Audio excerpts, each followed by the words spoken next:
Hey everyone, welcome back to the channel. Today, we're tackling a hot topic for 2025: how to switch to a margin account on Robinhood. If you're an investor looking to amplify your trading power by borrowing funds, this full guide is perfect for you. But before we dive in, a quick heads up: margin trading can boost your gains, but it also amps up the risks, like potential losses exceeding your initial investment. Always trade wisely. First things first, make sure you have a Robinhood account set up.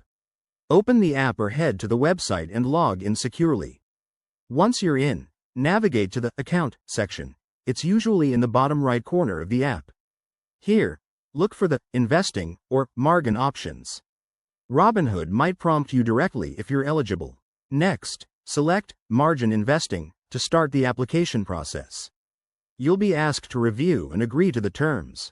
This is crucial. Read through the details on interest rates, borrowing limits, and risks.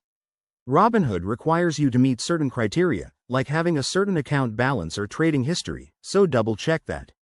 Now, for the verification step. Robinhood will ask for additional info to ensure you're ready for margin trading.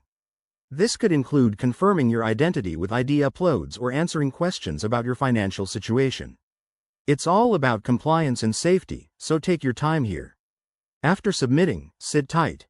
Approval can take anywhere from a few minutes to a couple of days, depending on Robinhood's review process in 2025. Once approved, you'll get a notification, and your account will be upgraded. To wrap it up, once you're on margin, you can borrow funds to make bigger trades, but remember to monitor your account closely to avoid margin calls. That's when things get stressful if your investments dip. If you're new to this, start small and educate yourself further. Thanks for watching. If this helped, give it a thumbs up and subscribe for more investing tips. Drop your questions in the comments below. See you next time.